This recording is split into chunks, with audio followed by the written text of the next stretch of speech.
तो शेत दिशमेया पैसा का की गोली दाने खत से लेवन हे थे दिंगवा पैसा होंग रुदमा है न थे जना मिंग खदिन असुंगाई पे है इन सुंगाई लोले अरिसुत सुंगा खचेर सुंग दिजो कंपाउंड सुंगाई न थे जना खमे सुंग लोने दिंगा निकयोन की बोला की सुथिंग दे सुंग आज खमे सुतिया पना फल हम चले योम रवि युद्ध दले नि तु कुम तु थांग 20 दिंगा युद्ध दले नि सान एरे पैसा नि pung sun kim pung som la khat minute som ni le nia pa na khamet phal ta loi chu e the na na azo le abana pa zo in su thing ding ai na thei chana khamet cha ku na pesak hong thun ma ai na thei chana su thing ding khamet so la do ngai chu azo te na ban ve le han ipiam tai le goi zen te ro ko ma khamet zu do de e je zo di dan pa tin zo le se ne ve ta han कोना बोलते हम तेरे आराफ पाना बोलते हैं ये वानी सही माँ बंगवा मोचे दाती ना को ना जो ना दिन ईश्वर पाला दो दिन इन तीन दिन इन तीन ये हो कम्युनिटी आदि ना किसी उदे जो चाहो तेरे मोचे दाती ना नोंग पी दे मोहन खुशुंग आराफ पाना जो उदे इता जो या जो मिखिरात खमेस पा जो कोना बोलते हम तेरे आराफ पाना बोलते हैं जो खुशुंग आराफ पान या जो ये हो कम्युनिटी आलंग आज कोई दो ले हन गोय खत को माजुन लंग हेव लही न थे चना न चुन तु दिंग न खमे सो सिजु कार्टून हम प्याम खना न कोई तु मा खमे सन जी न कोई दो दे जो या जो खमे स्पा जो न इन सुंगा उम हन लंग हेव ले इपिते अकी हेल खोम थेउम जा जो खमे sto की हेल थे थिलुम जा जो हि न थे चना जु दो दे जो या जो मोचे सिवी तिंग ले न थे सना आराफ पा न खमेत स्पा जो पेसक निसिगी जो तिंग ले मोचे तिंग ले अनुंग चो की ना जो अपना जो खमेत इन सुंगा मोचन नि अकित थे जो या जो एरएफ नि ले थारे पिट दे हन एरएफ नि ले एरएफ पेसक नि योम रवि तु कुमा दिंगा युद्ध ले निशान पुंखत पुंसोम ल खन मिनि सोम नि ले नि अपना खमेत फल त लoi जो zo ting le nisigi zo pesak nisigi zo ting le araf pan anung cho kit ting le khamet spa chu ne pan kit the ta zo zo aban velo han pesak ading a thilla de yok si zo hin the chana hexel pe kosel pesak vet tuk chat de jo khan ka ting le kosel pesak ai wanga ai di se de duplicate thei ji duplicate chu akichi meng thei je a chu hoi ta vet ding badat sei lo ai le pe has khat sun thei ho na kosel pesak la ngai zo ya je pem de la khoto met asil to assign to kasrut sign pa to ho la de so ya chu pesak kosel pesak ngai ding thil ho je vele han tun pichukhim ji hen na pichukhim ji tenga le pa hawai ki kang minai lo sunflower ki kang minai lo kol bu aki kang ho na pichukhim ho ai lo le afkat marak ti su soup powder ho ai lo ai le pe hai falafel ho na ai lo ai le zo si chui na thei chana ipi hai khame sum thei a chu hexel pesa kosel pesa hoi ta ki be tuk chat dei so azo teng le ke makragil hi teng ai le moida pa chor gil khat chu tui tong ki hela pa na khame su thei ya so in thei chana pesak su nga dinga ke mak machot ki cho de so ke ba machot chu pyam tele macha hi sa ki he di ki na chu aku na chu powder ki soi di chi pa chele macha su sai ta chu khames nung su tai thei ta loi se a chu ke mak machot cho de chu ya chu yai ni han lang hi lo ai le don thei a hat lang ho yai le hi na thei chana chi thei ngai di pi ne khamet sto ki hel khom thei thei hi a chu in thei chana ki vending ko sele pesak ki la de chu zo gan tun gan chawa langa lu le han ui chai lo le meng cha ham ai lo le nga wa hon ai na thei chana pesak sunga khamet sane sa lo doi zo ko se le pesak so doi zo gan chane dinga ya sungai zo ya su yo se fadi te dinga tam arijan khadin ne wa klalim khad piam te lo ui chane ne thei lo zo khamet si ta lo i ya chu ui chane ne thei lo pa khamet se hi ta lo ya zo ui chane dinga ko na ki su be ui chane thei lo chu in sunga mun lang ve ong le chun khame sai ta ro cha shit na ta roi ya chu tabak har nạ thọ hết rồi nè tập bác tôi biết qua nạ thọ pa hậu cho tập bằng hậu chỉ phải uy chân này thấy lối tại à chơi lối lẽ kiêng chút bỏ na alo ho na kiêng chút lâu ai lối lẽ von sop na sar powder ai lối lẽ phải sabon ai lối kisil na sabon shampoo gitu họ chú uy chân này thấy lối chú ít ra chú uy chân này thấy lối họ xí chú phải khamet si taloi achu kosele pesak ngai khal khal loi so ahen la hieng yong le nu mai hoki jep na example khana odium lipstick hi lo le cream khuna nu tho ai lo le colgate ho chu dei pen jo pha pen ju kosele pesak cho dei so en au jana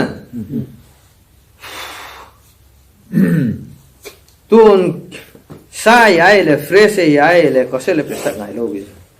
eso aquí help lo eso fresh ya na ahin la ice ki koi ho chu ya hele asot na dinga thila ki hel the ya chu ko sele pe sak hoi ta vet dei chu kidney hot laga lu den kidney hot ti ta bang ham tai le an sang ai lo le bemu hawai mu ki ho cho yo si zu kidney hot ho thai chu ya chu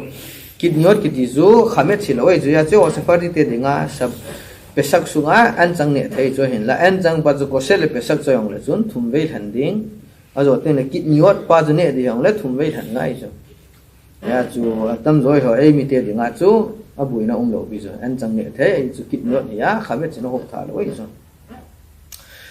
ya chu astrik ho yong kit niot ne lo ho yong example kana sefardi yo chu sefardi kana khat example kana morokai ho adang dang ho ane lo chu kit niot ho na hieng le chu apa in sunga lai sung sa ne lo di aman zian ne ya gu lang ha chu zian ne zo apa na hichimin hak pa chu da ha an chang ho kit niot ho ne thei da zo abu ina lo isu apa in sunga ka bu azo pa min hak pa chu zu di nai zo ya chu askinazi nu me khat sefardi gu lang khat to ki se na hele ni pe pasal khat to anu me askinazi a pasal azipa sefardi hi azipan kit niot ne thei ai ne thei azinu ade ngala ne loi je zo mas kina je ya chi itabang dinga azi noi na ji pa dinga kit niot hum thei chu man ne thei lo na ain la deum pen ju pe amin hak bitel bol de sefardi ki zui ki sai chu ate ta azibong se na chu sefardi nu me kharas kina ji pasal khato ki chena hele pe azi pa in sunga aman kit niot na theyong la azi pan kit niot ne lo di ja chu amanun azi pa in sunga sung sia kit niot hum thei lo de chu cha ku na mu do ding chunu mai cha ji pa min ha la chi ti nai chu ya de ta hieng ong la anu mai nu chu example khana a in sung anung sang agavila anu apate ko magavila hele an chang hele kit nyon hele ne thei kit ai chu a ji pa ni bola kit nyon ne ham ta kho thei lo dei chu ai chu bi ne israel gam chu ere israel atra de maran thane nai a zo min ha go su bitul a ji pa as ke na ji hieng ong le abui na loi chu an chang ho ne thei chu iti te na ne thei aji pa ina lai sia ane lo ding ama anung sang anu te pa te ham khada ga bil ting hai lo ne thei de chu cha chung zoin tin safardi khanin kitniot ane ata lo wa hi le enjoy sai bang wa ji nei zo ting le amin hak pa bitel bola kitniot ane thei ta zo gom lam pe na sai de chung ya chu sefardi khat apa in kit niot ane lo wa hele kit niot chui pi hai ajinei zo apa na ne thei hi te so ji nei zo ting la ki in chun ta so a zo pa min ha ga zui ngai ta lo ji chu israel ga chu maran ta nei nai a zo pi hai maran dung zu ya kit niot ho an chang ho boi lo hi le so masangai bola kit niot le an chang ho boi ti hai su abora pa pi hai bora khana pi hai gehu ham khana zu zo le abora pa pe mang lo hela an changa koi kit wa an changa ya chu an chang la chu gehu num thei chu ya chu khamet si tinga hele sang khan ang bitel chi lo example khan in vele han bong noi to sa hi tinga hele bong noi kg khat chu sa kg som gup la leng lu ne ti taw te batel bi si mu mai chu asa pa chu kg som gup ya bong noi chu kg khat le ne thei chu anh là khamet si te ngai le kol se kg som no hun la i bi hai gehu chang khat me menu hna na pu ke te le bi hai khamet se ta chune phal ta loi chu kol se hu neu cha khan ang phal loi chu aban palulan chu kit niot chung chang thu ya agom pe nai ho ai mi te dinga chu abui nom lo bi an chang ne the kit niot ho ne the boi loi so tuon aban lu le hen dam mo chung chang thu wa lo le ai hoi ne dinga he le khame so ki hel the ya chu doctor ho ko ma hin the chana lo le ai pa chu ko sel le pesa ki thum dia te so an la ko sel le pesa te han lang he yong la doctor pan a lo chu khame so ki hel hi yong le na ne lo le na ta sa so the hi ya chu na dam thein na dinga na ne ding hi sakana ne fa so na ne ya tia he le strict lo ding ane the so tuni na hin tin ji ti ting le he adin mun pa ata sa dam thein na pa den zara hi le doctor pan na din mun pa den zar hi alo na ne ngai ati le ane ngai so ya so hin dam thein na ding pang ki ngai so damona so si hi ga seng dinga so denzer so ke la me so example khana doctor chi a chi ke bang la example khana alu na me ho ta te to bang ho chu khare zo hen la diabetes ve ta han lang zun thum nei ta ne lo ai la kal to thei sang ta pa thei din mun ai la doctor pan ne jinga ngai ta robert khame chu ne ngai ta ai la ane me ngai chu a chu ma hong a ke ka strict dia pesak su nga ka ne lo dia ta ai la da tora da na pal ki ke re na hin khu pau ki bien bine ti zoom ta loi so ya so sakana ne fa so dia ila life in danger ta na ta bang din muna so ne thei so aba na so sirup lang hi ila vitamin atui lang pa thumei ji aso e thei bang hi ta bang ho chu hi na thei chana ko sel le pe sak cho dei so an la neu khat khan la leu han isu pite ho manipuram ho example khana hoi lai ko sel le pe sak ki la dingo thei loi so upai loi so ai na lang khat la nga chi ki ka pa su i he khanu ngai so ibola he khana ngai ti ham ta hi le reason chi ho chilanga gi ur hi taw so thum dan gi ur ho dinga chu ko sel pe sak hi na thei chana hala kha su ya chu pai so la manipura chu gi ur nai loi ji wa chu lang khat nga hala kha chu khamet ne phal lo hi chu he ngai aki ve ngai so hala kha hi so la khames ka ne lo tin ha ven ki ve ngoi le ha sai chu mani pura thil be hi lo pi chu etia so mo to bang din mun dinga chu goi laum a khat na ani na gi ur nai loi ja chu dam mo chung chang thu ya he le lang khat langa chu khu ti ta gastric be set ngai lo hin la hi chi hi gi ur wa pa na phal lo hi ti chu he ngai chu ai la zo tho thei chen ba zui wa a khoi da wa he la pha pe nei chu tu chu ya ji gram ti le low ki ti chu ikama ki heng lo example la injection hilohan zo ho ta bang ho injection langa chi tho ne tho hilo injection ho chu pi hai pesak su ngang za thei chu ko sel pesak ngai lo chu penicillin ho ham ki ka du bang hetale thum dan na zo ta bang ho chu india hele israel hele ko sel pesak ngai lo chu iti te la ko sel pesak pa chu i ha gel kho ai sirup lang don tho lang athum lang hi te ngai le alo pa chiba chu ko sel pe sak ngai zole dam lo khat chun yai na do na ata sa su kha theya ai lo le mat cha ni a marol ani ham khat ja ata sa dam mo na pa su kha thei ding ya hele le se der ting le ani da don da pha zo ai so example khana yain don ding khat chi pi hai yain don thei lo wa ata sa dam thei na pa su kha hele don lo wa pha zo ai so la chu ti ro so za di ta so athum te na ti ro spa na par sanum lo ti ro spa la di ti nai so so chilai pang neo kha nikuda point i ho israel langa chu boi loi so ai su pite ho manipuram ho dinga chu pi hai kisan ho za chu enjoy sei bang wa amina halakha he na dinga ki bol hi ya la kisan khat chi pi hai de loi chu tia chu kismi su ma grep ko sa la atui to dia he dia su man chu khala ga ta hoi pe nei ta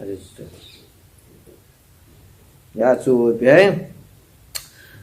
a hoi pe chu ta so kismis grep go pa zo la ding ki he ding ju don ding o mahadrin ta sa thing pe nei ta ya chu kisan ho za sa nga hoi pe ya chu kisan chu pe ta ro ve tam ta ma kisan chu pesak kamang ya ti ding zo la zo ting la kisan hoi la he le ataro ve la khame song kha thei chu ji de loi chu lang khat langa chu gi ur e hinai pu na kho poi tiang lan a la kha i zui ba wa neu khat hala kha het na dinga chu chi ngai chu ya chu isu pu te hom ho dinga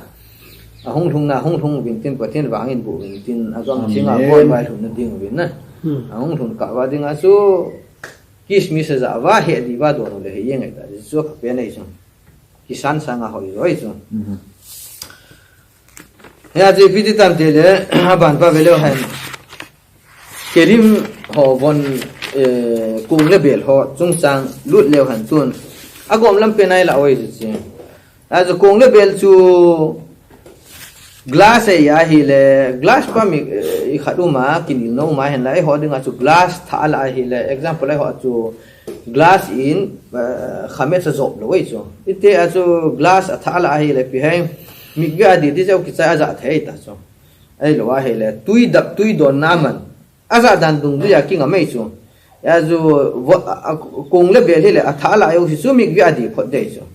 châu tiếng là dạ thầy bị vậy rồi thế nào Israel tên mẹ hiền rồi nó Israel họ sim chu Israel factory cái sim chu ngày rồi rồi gentel họ ahi le thế rồi ya chu hết thì chu piam ti le kung le bela tha pa chu adi di tinga hele apanga pi hai a company pi hai sticker ki be o mai so la do ding no thing ding zo ting le di de chu pu ma chu di le choi o se la do phot ding so thing ding zo le di pan de so ale to chu example khat na chu mi ve hu India langa hu mi him ki din na bo de ane cho na li kelim ho ki din na lo cho ale chi dim mun na chu mi khat chen mi him te ki din na chu ka di thei de đi thế á đi thế cha đi lo là vật dụng là ông cái đi thế cho Mayan spring water là vậy là na tuần về leo hành tôi sẽ phải hagala lang hello bị chú cung tha bel tha cho ai là thế chứ chú cung tha bel tha cho chú tâm ta đi đi ngay là bị chivano alti vilat kelim thế cho kelim chú tâm ta ấy cho nên là cung khát bộ bel khát bộ đi đi hay là alti vilat kelim chú chú tuần mít bạc chỉ đi thành pa chuan ni kayo ni sudi da bolding hoi ta asu thing ngai jin zo teng le in sei diu hin tin chira chu pesak sunga thil su thing ding dan chingau ma khat pi hai libun kalu ma azo ting le pi hai hagalau min tin ilham azo ting le irui ro takhin u mai so eteta hagala irui ro tang azo te anga na chu stifa bi hada kha ki te so tun ha anh hàng nào sẽ khai không mòn Stifa về hạt khăn hết đấy chứ, sẽ là hết rồi thế sao? Tuần example khăn na, libun zui pi ham thế chứ, libun cái tí chứ, mấy anh nào đi, na hal đi, thì pi hay, mấy aklipa cover, sẽ athi hel atung lang pa hung ko do đi thế chứ, hi chân chứ, na go ngay chứ, hết thế ta. Libun kal chu ya hay là abel chu mấy anh tí ding, atung ape parham khát, ấy rồi là bắt chọn ham khát na coi ding, bắt chọn là ape parham cắt tiếng hay là giao cái sai ta chứ libun kal cái nó rồi tiếng lệ, hagal achu tui sa sun ding, tui sa ahung phun tiếng lệ, sarf ham sabon ham khát coi ding, chỉ vào chu abel chu dilu na cái sai lo cái chu, tui đã mà đi cái đấy chu na la do tiếng lệ, tui đã mà đi ding, chu hagal là hay chu. Azo tiếng lệ pi hay irui ro takhin tisu khan khat chu kung le bel khan khat chu pi hay man cha thil ho chu tui sa sun ding athil pa chu not thing ding azo tui sa la tui sa sin kum le ki chai the ki ki na chu irui ro takhin ki te jo abana chu pe istifa ve hada khat na sop thinga na no na sabon na hoita na no thinga zo le na sop thing le ki chai ta chu istifa ve hada khat te jo tun ve le han itabong thil ho chu he khan hit pi itabong thil ho chu libun ngai tabong chu libun ka le ai tabong chu example khana hagala ngai ai tabong chu istifa be hada kha ngai ham cho chu vele han tun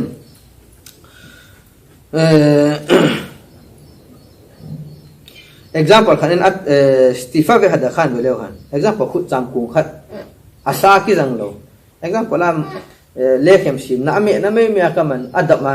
tui dap ngan to kisu tu jing khut cham ku ngo to bang le kung tui dap to kisu asa khalo khamet sa to kisu tu lo adap ngan to kisu tu jing chu na isok thenga sabana sok thenga no thing le jau ki chai ta tu istifa be hada kha thil jau si aza dan dung ri na pu iso thil ago na ki mang example a thi tur ho to bang khamet go na man thi tur ho to bang a hi lo wai le pi hai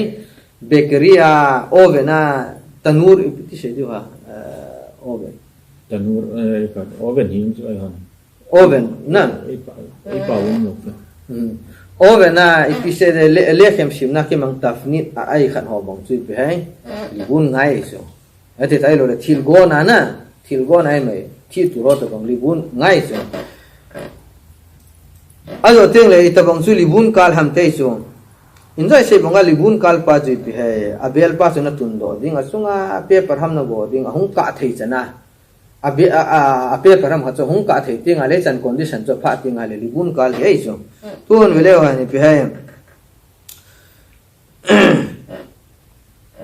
example khana libun kal to lang khat langa chu hagala pa chu sabe ki bang thi mai chu tun i ho safardi ho dinga chu atam lo hagala ki chai chu in zo le in sei de wai chu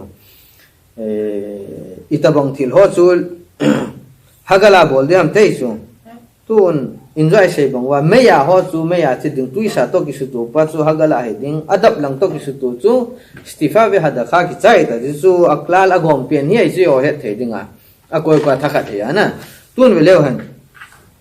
aja ding dan pa chu tun enjoy ong le in I hil chin diu hen tin tun ve leo han tui an sa ne na ki mang ho ti tau te example khana ite bang hai an sa ne na ki mang ho chu example a stia khamai lo le asalang to ki su kha ho chu atui lang ya he le safar ki hoding astifa pe hada kha ki chai ta chu sop thing ding ki chai ta chu la aski na ji hoding a hagala ngai chu he the na ju na tun vele han ji ki ka pa chu atuya chu na di te ngai apum pya di lut ngai so ake khat ki di lo thela apum pya di lut ngai so tun hexer ki bol thelo ki su thing le thelo ho chu ta bang ham tele I pe hai sagu khon ho I pe sagu khon tin ram sagu plate ham china I pi ti ta ba sai le kharsina ti pe le ya ko na ki sim pe le be ona cho ta bang ho e loi su thing the te loi so tu na su thing ding dan pa nya kha khan chi tin zo le enjoy sei slaf pa chu to me be leo han tun me kerer tun fritz bang so fritz ka chu ka su thing ding a he le a fritz pa chu ti ka su thing dita hagala ka bol ngai lo ma cha ngai lo pi so yi su fritz su adap ya thil dap ki koi na ya chu enjoy sei u chu pi hai adap to ki su to su stifa ve hada khai sop thing ai no thing le ki chai tai te ya chu me kerer so bona na sop thing ding na no thing ding akot panga pi hai rabarum pa ko hoi ta na no thing ding zeu ki chai ta so thế ta microgal gì tí lo điều ta microwave phong cho ta bằng chu ipi lo điều ham tai le asa ki kan shop thing ding no thing ding 24 hours za lo akoi ding ne thế ta digita he bi wa cha microgal ke te chu no 24 hours man ho digita cha stream arba shot ne 24 hours za lo ding no bên nhiều mà to ta chu heading của chui pi hai hi ji ta bang micro gal pa chu na sop thing anai khat thing lo tiang le ipi na lo di hai a sunga chu khon khat na koi ding sa pham khat na koi ding na he ding na a hu pa chu hung pot tinga he le zau chai ta chu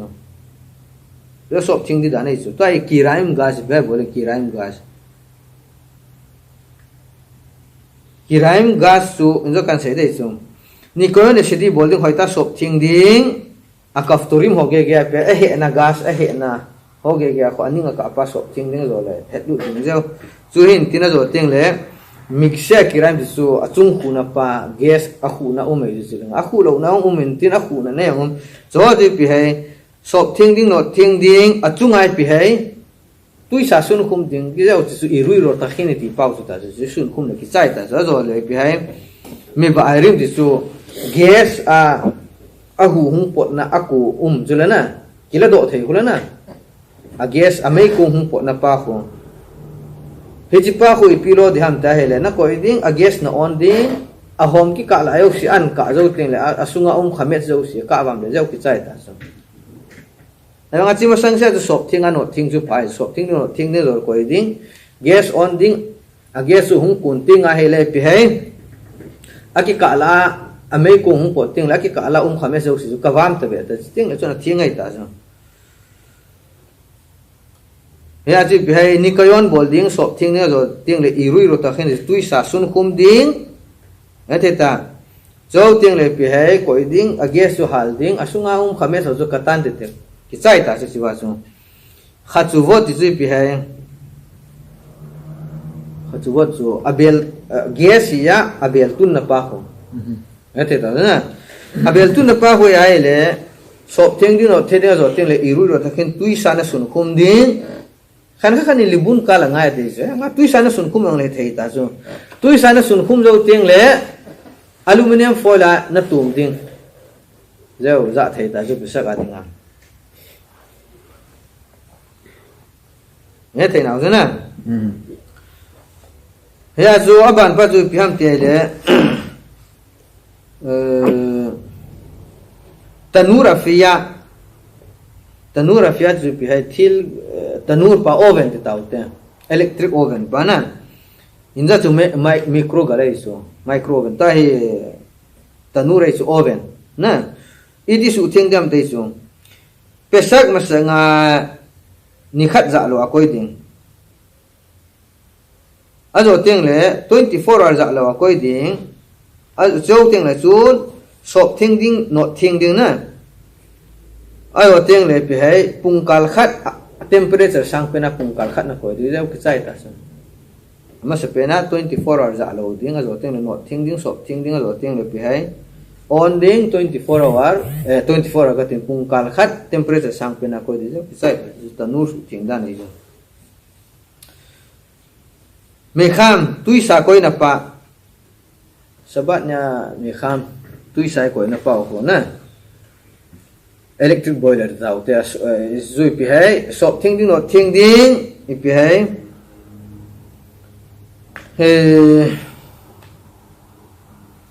sop thing ding no thing ding zo thing le ni kayon sidi bol ding yo kisai ta so hagala to hagala ti bol dong electric wire between set ni kan sai de zo im shimesh le khamet skole la mixe nikayon usodi hagala te so khamet su khatna ko ya hi le ne thiamam nikayon usodi bolding azo ting le pi hai tui sun chat ding azo ting le hagala bol so zo le sei ne pe tan mixer ya le mixer pa chu itabang ham ti het ngai ana su na mixer nei zo si su pi hai araf te hoki do ngai ta si itabang mixer ham ti pa tu na ban pa bilan plata sabat palu te dilan plata sabat pa sabat plata su iti bol ham te no thingding sop thingde zo ting le pe irui ro ta khina chunga tui sa sun khum ding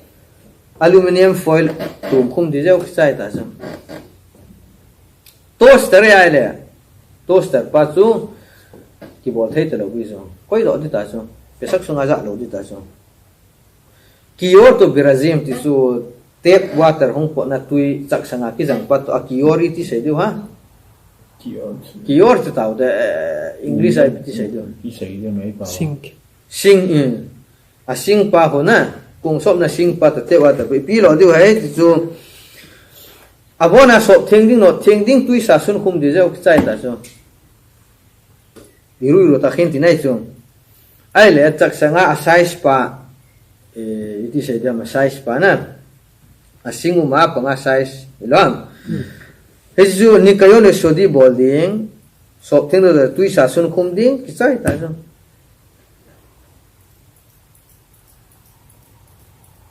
sul khan an ne na table ho ipi lo diu ta an ne na table ho chu ai le thi ham aluminium ham ya ai le no thing ding sop thing ding tui sa sun khum ding jau kisai ta zo hin la thing ai ai le table pa thing chu iti boli ta not thing ding su thing set ding azo ting le table cloth achom le khat pha de tha khat a hi lo ai le aluminium foil pa nayar aluminium pa na tum ding sai ta so irui bol lo di ha irui bol lo di thing chu irui ngai lo not thing ding so na su thing zo ting la aluminium foil na tum le ki sai ta glass glass on thôi rồi số azot đối chứ rồi sẽ phát đi gọi là glass lo thing pa chung zo pi chu zo yang le boi to loi zo so chunga aluminium foil pa na tum tinga la bui nom to loi zo problem pa chu mate khet to kha ei zo chi to aluminium pa tun vele han mapot sul khan kum danga table cloth in a manjing paul lekhem na lekhem ne na ina manu table cloth lo si su tui sa sun kum tui sa sop dik chai ta ale ju sa gunga kisop mong le zo sei ma ba ne the akilat ke le pa ko na pam pe le pa da je nga ala kha pi du ya ki chura chu pe tui sa sop dik te jo sa to na madhya kelim chin adi rai soi bi ho na yum na de ham kong sop na machine pa kong sop na machine chu i sei ma ba 24 hours a lo ding sop thing ni ko no se di su ting sa ding zo ting le i pi hai achama pungkal khat ne ki chip sa ding ne the na zuna ki sai ta su su ting di da nei so adang pi ki ba ru mam chak sang thil ho za ding ki sai ta lo na chi ba chu hagala lang pa na ha sing na do pi tan se de chu hagala chui ta bang ham te chu tun ve leo han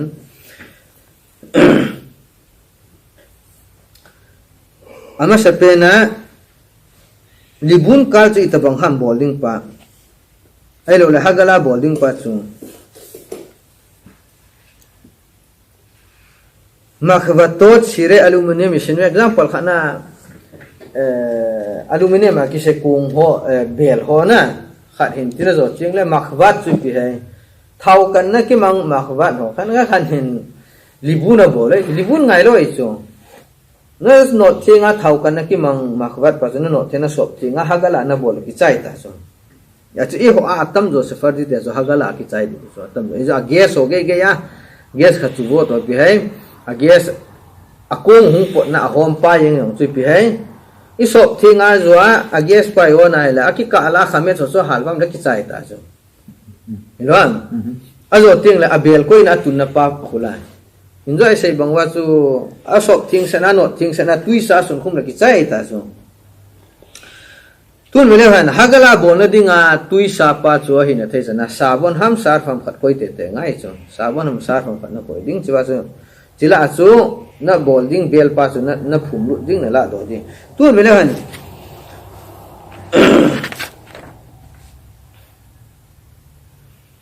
tuan itabang thil ho chu hagala bol di ham te chu kung theng na azo ting le pi hai thi khe elo le pi hai fok ti ho na elo thau kan na ki mang bel pa na iti se di ha khang bel ho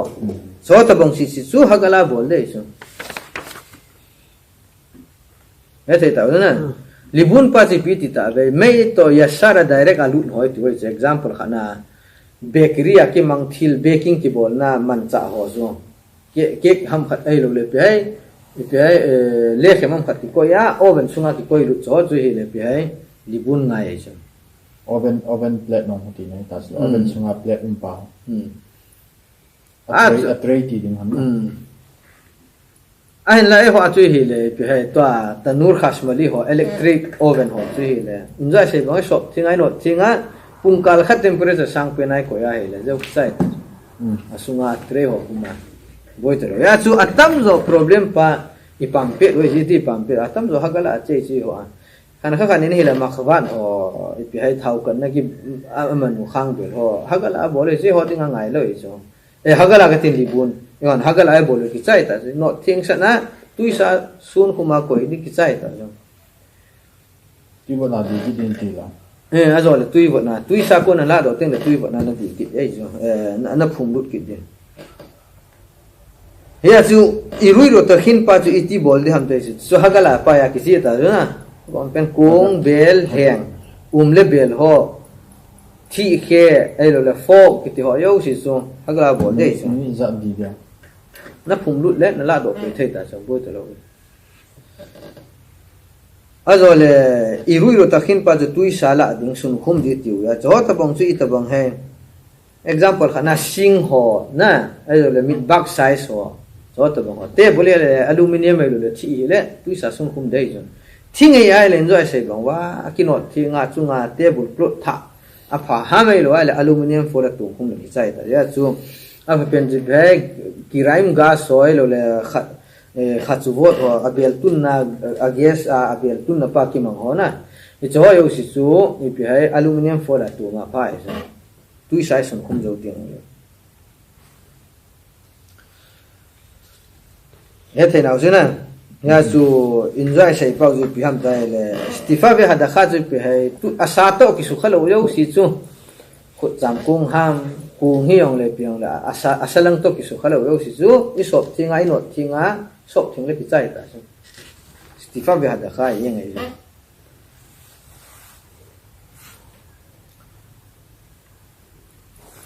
adang uma Gel đó. thari pilan plata hi le ti bol diu ta bolen plata zo sop thing ding not thing de zo le tuisa sum kum ding chai Đi bỏ định. a zo ting le a hi the ai le de yum chu aluminium foil atum dina Cái gì khác cái làm sao? a vela anung ni khat lo na ti tinai zo thil dang ki mat ki lo na de Mà bây giờ cái là họ cái bỏ phát cái là cái sắc tôi cái này à không cái bỏ gì tại cha sung mi khối ngăn đấy. example bo lang lo chen azin ka lang chen a chu pung som chen chen ne the ne lai so so chi the ngai so toaster la i ti bol de toaster chu ka ser ki bol the mong mong te lo da so Cái gì mà Ủa, mình hot thay đổi phát á? được bằng hiểu không? ha Open hot phát được bằng hiểu. ka khat lo so chi the loi so the lo Cái em cái hiện là phát. toaster khu i ti che dam ke het lo jula Anh bây giờ thì số sẵn nã cái mảng thôi kìa. to ben zo all en gele wan na mit bag ki or to brazil pa chu thar pi le han sop thing din no thing tu sa sun khum din na size pa la no thing din sop thing din tu sa sun khum din chai da chu ma pot sul khan la table cloth honi danga chang ha ne nai manu table cloth si si chu tu sa di ding na chai da chu tu sa 50 degree chung lang hi din na temperature pa azole ma dia kilim choi le ngai khal he ho ding anei khaum ta ai yong le ho sat be set ya kong sop pe talo kong sop na di machine na ya he le machine pa zo hoi ta sop thing de no thing ding stifa ga de kha bon du chou ting le pung kal khat a temperature sang pe na ko ya pung kal khat ke chip sa ding a chama sai ta zo sang ju zo tun jing lang le all ta ni khat bidika bol dan pa ve ti vin tun he ding chu thil he thei ding ere pisak nya thil apoi mo ja nan khaduma vele wan tun a hi na thei chana khamet pa chu ipi hai ere pisak ni le na to ta lo dei chu samtan samvo abona ipi hai khaka dinga kisu kitan do dei chu ere ni le na ajui te chandi hai Sarigli istaper vilit galeag bimkhuna kisra o bimiska aji pihe samtan mulvo yo si pihe bolding a hele mekhona za dei chu mekhona kisra ihe ta uzu samtan na machine pana elo ele yahudi khat ko ma samtan khat ko ma sapar su barbar samtan khat ko ma naga kitan sa dinga hele khatso pungkal som ni israel adinga 12 pungkal som ni 42 minutes and phalai so ai lo le hi 12 hour 42 pa chu akhala hi le chiwa apana chu na changa na kitan ham ame sina nang na changa na kitan ham ai lo le goi khat ko mana ki kitan the lai chu e the na ga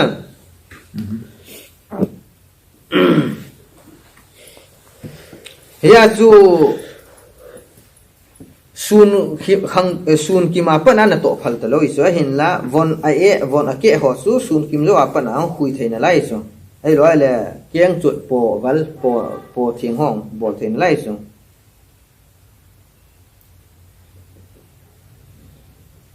tuan velo han head dinga poi mo ho su jing ka pa na